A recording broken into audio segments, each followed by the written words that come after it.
Hai guys, welcome back to my channel. This is Rosa. Di kesempatan kali ini, aku bakalan jawabin komen-komen kalian di video aku sebelumnya. Oke guys, seperti yang teman-teman ketahui juga, aku itu udah pernah ngupload video tentang aku terkena ITP pada tahun 2022, kalau nggak salah ya. Jadi di situ aku cerita panjang lebar mengenai gimana sih kok aku bisa kena penyakit ITP atau idiopatik trombositopeni. Banyak banget juga yang tanya dari kalian, apakah sampai sekarang masih kontrol, pengobatannya bagaimana, lalu apa aja langkah-langkah yang gimana-gimana. Bahkan nggak sedikit juga dari teman-teman yang sharing pengalamannya secara gamblang di kolom komentar. Aku terima kasih banget guys untuk support kalian dan itu sangat-sangat berarti buat aku. Nah, sekarang aku bakalan bahas satu persatu nih. Ini adalah pertanyaan dari Kak Meli Rianti 9637. Anak saya umur 2,5 tahun kena ITP. Apakah madu dan habatus sauda bagus untuk ITP? Saya masih mencari-cari obat herbal yang dibuat untuk ITP. Anak saya udah 1 tahun lebih minum obat prednison. Mohon sharing pengalamannya. Semoga menjadi ladang amal. Oke, sesuai dengan pengalaman aku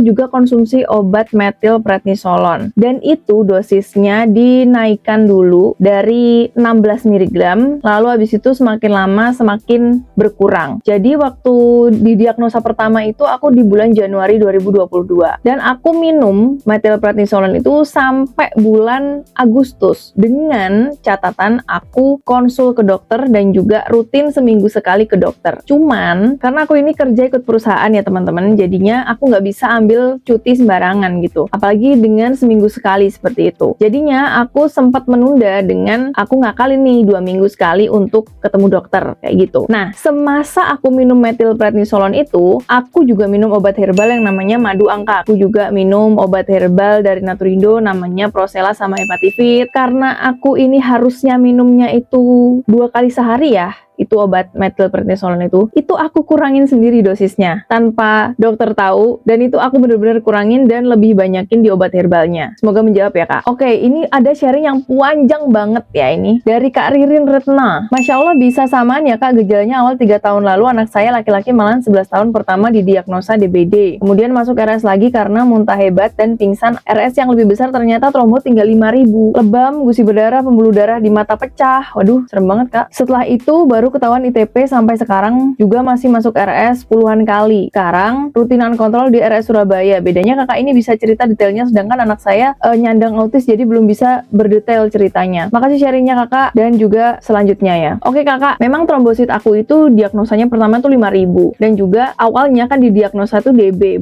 ternyata bukan DB. Lalu habis itu kita tes apa dan lain sebagainya, ternyata ya seperti itu. Nah, alhamdulillahnya gejala yang aku alami itu tidak ada gejala pendarahan kakak. Jadi yang aku alami itu cuman lebam-lebam, terus aku biasanya tuh pusing. Aku nggak tahu ya pusing itu termasuk trombositopeni apa bukan, cuman aku sering banget ngerasain pusing waktu pengobatan itu ataupun sebelum pengobatan itu. Jadi kayak orang kurang darah gitu loh kak. Aku sering banget itu yang namanya ke belakangnya itu selalu hitam pekat banget. Jadi kayak apa ya, pendarahan mungkin di usus yang membuat itu tuh hitam banget gitu loh, pupnya tuh hitam banget, dan itu sering banget kak. Waktu aku tuh nggak pernah mimisan ya teman-teman ya. Aku juga nggak tahu trombositopeni seperti apa yang aku alami, cuman dari diagnosa dokter aku mengalami ITP itu. Aku cuma mengalami lebam-lebam di sekujur kaki, bahkan mungkin dalam satu kakiku yang kaki kanan itu aja mungkin bisa 3-4 lebam atau 5, bahkan mungkin kalau aku lagi bener-bener kecapean. Ini bahkan dari teman-teman ada juga yang mau masuk grup WA, tapi aku nggak bikin grup apapun dan komunitas apapun ya teman-teman ya. Jadi ini murni bener-bener aku sharing pengalaman aku di YouTube, dan aku harap buat teman-teman yang mengalami penyakit yang sama seperti aku atau mungkin orang terdekatnya yang mengalami hal yang sama bisa dikuatkan, sama-sama saling menguatkan. Nah, mungkin itu tadi 2 komentar yang banyak banget dibahas sama teman-teman juga. Tapi sekarang aku juga mau sharing gimana sih caranya aku bisa bertahan di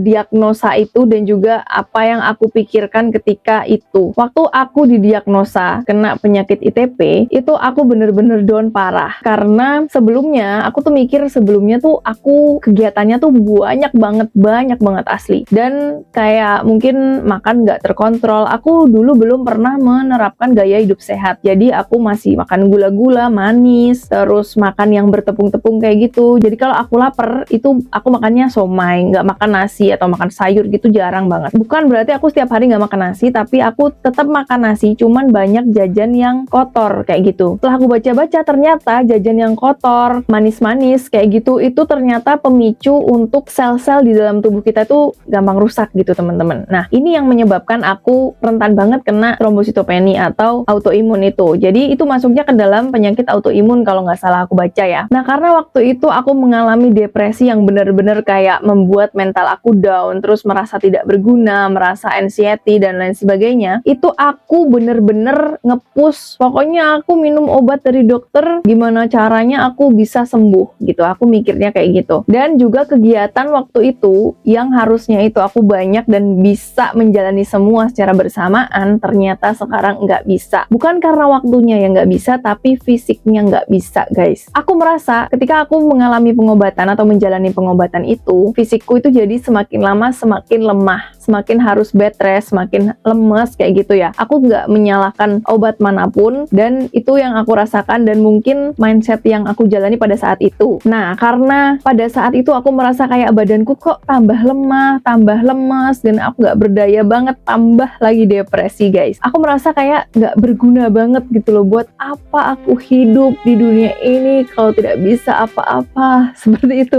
Jadi aku mikirnya tuh kayak, aduh kok susah banget sih mau gini, kok capek. Rasanya capek itu bener-bener capek yang badan nggak bisa dipaksa gitu loh, guys. Cuman kita tuh kayak HP yang udah ngehang baterainya, dicas lama ya, terus abis itu dipakai tapi ngehang lagi, kayak gitu rasa badannya tuh, kayak gitu rasanya. Oh ya, aku juga lupa mention kalau dulu itu aku minum yang namanya obat Cina, itu yang segini, namanya tuh apa ya, oh namanya Fufang ya, namanya Fufang Ejiaojiang, yang apa ya, besarnya tuh kayak segini gitu loh, guys ya. Aku nanti kasih gambarnya ya di sini ya. Fufang itu isi 12 dan aku harus minum 2 kali sehari, dan itu mehong parah ya. 12 tuh harganya itu ketika itu 350.000, dan itu cuma bisa dipakai 1 minggu. Obat Cina tuh gila-gilaan mahalnya, guys. Pokoknya segala sesuatu yang bisa menaikkan trombosit itu aku konsumsi. Jambu merah, bebek goreng ya kan, aku makan itu nggak pernah ada pantangannya dari dokter. Cuman jadinya setelah itu aku jadi gendut banget. Kondisi tubuhku itu bener-bener gendut yang bergelambir, dan juga kayak isinya tuh bukan lemak justru, guys. Justru malah kayak di sini aja ya tuh, yang gede tuh di sebelah pipi sini, ini gede banget. Setelah itu aku jadi mikir, kenapa ya kok aku minum obat bukannya malah tambah sehat, kok malah tambah aku drop badannya. Jadi semakin badanku gede, semakin gede selama 8 bulan aku minum obat itu, kok malah semakin drop kayak gitu. Jadinya aku ngide itu tadi, aku cut untuk pemakaian obatnya. 1 minggu pertama waktu aku cut itu pusing parah, guys, beneran. Kayak bener-bener mau pingsan aja terus tiap hari. Itu kayak